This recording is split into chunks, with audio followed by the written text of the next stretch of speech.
Much maligned as a Star Wars knockoff in 1978, the original Battlestar Galactica was a fun science fiction television series years ahead of its time in both production value and concept.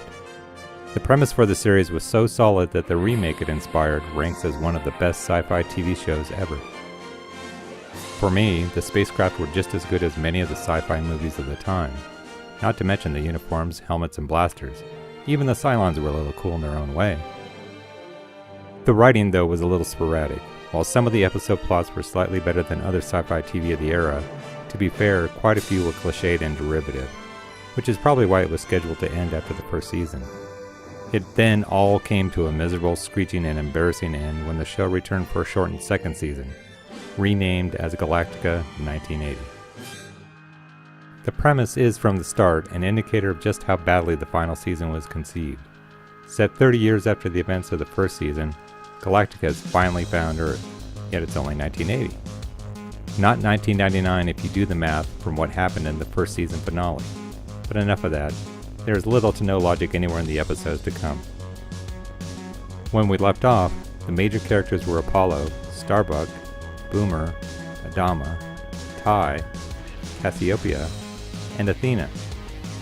In 1980, it's implied that Apollo, Starbuck, Tai, Cassiopeia, and Athena are all dead. Boomer replaces Tai. Adama has grown a beard. Apollo is replaced by a grown-up Boxy who is now called Troy. Starbuck is replaced by Lieutenant Dillon. Jamie, a reporter from Earth, replaces any and all of the female leads. Dr. Z replaces no one as the dubiously labeled Starchild, a wonderkind with all the answers. And finally, during Galactica's finale, it's revealed that Starbuck is really alive, only he was marooned on a wasteland of a planet some years back. From day one, it was a train wreck. Over the course of 10 episodes, we get, alright, let me take a breath because the nonsense is massive. We get time travel, which turns the uniforms white for some reason, flying motorcycles, Troy and Dylan always wearing down ski jackets regardless of the season or weather. Instead of colonials, Capricorns, etc., they are now referred to as Galacticans. Really? Disappearing Vipers which seat two, but sometimes look like they still only seat one. New spacesuits that don't have that ridiculous fishbowl helmet, but you can still see the wires.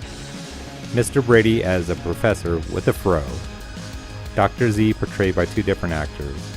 The villain portrayed by two different actors.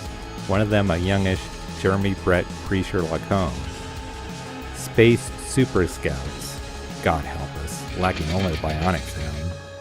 And we get human Cylons. On Halloween. With Wolfman Jack. Did I say human Cylons? Watching the 2004 remake of the 1978 season, it's easy to see where various characters, plot points, and story arcs came from. All that is, except for the human Cylons. That is, unless you watch Galactica 1980. Galactica 80 introduces us to human Cylons in the two-part episode, The Night the Cylons Landed. It all begins when a Cylon scout ship stumbles into Earth space, is disabled, and crash lands on Earth, on Halloween. In addition to 3 Centurions, the scout ship is coincidentally manned by 2 new human Cylons in pinhead helmets. After the crash takes out 2 of the Centurions and a humanoid, the survivors seek a way to notify the rest of the Cylon Empire of their discovery, so that they can kill all the humans.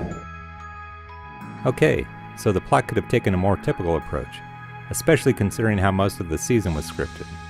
It could have had the Centurions wandering around like the Three Stooges, trying to accomplish their goal, and their hijinks impacting the unsuspecting people of Earth. But no, some writer decided that the night the Cylons landed, some of those Cylons will look like humans, and thus set in motion one of the best plot points of 21st century television so far. Alright, back to the story. The human Cylon, who goes by Andy, and the remaining Centurion, who goes by Centuri, just happened to get picked up by a radio executive and his wife on their way to a party on Halloween, and Wolfman Jack will be there, which is lucky for the Cylons who want to get their hands on broadcasting equipment to send their message of destruction to the galaxy. In the late 70s and early 80s, it was customary to use B and C-list celebrities to try and boost ratings when a show was lagging, and this was definitely the case with Galactica and Wolfman Jack. Judging from the fate of Galactica 1980, it did nothing for the ratings. So, the Cylons and their newly met human host get to the party, and everybody goes gaga over their, quote, costumes. Andy shoots rays out of his fingers to destroy a microwave that had put Centauri temporarily out of commission. And they finally get to the radio station after kidnapping Wolfman Jack. Alas, their plans are foiled by Troy and Dylan in the end, and Centauri goes cuckoo and takes a leap off a tall building with Andy in his arms. And that somehow inspired Ronald Moore to create TV Gold. The only remaining highlight of Galactica 1980 is the aforementioned last episode showing what happened to Starbuck. This involves another Cylon crash landing on a desolate world, another Centurion, this time voiced by Dick Tuffield, better known as the voice of the robot from Lost in Space, and we get the origin of the Star Child Dr. Z. Hilarity ensues. No, it doesn't. If you're a glutton for punishment, or like me and only caught maybe half of the season when it originally aired, you can now stream Galactica 1980 on Amazon, iTunes, and Netflix, or, God forbid, own it on DVD or Blu-ray. Just follow the links in our episode description to help support Alterpast. Be sure to read the original blog post about this topic at alterpast.wordpress.com. And lastly, subscribe to our channel to watch more of the past you never knew.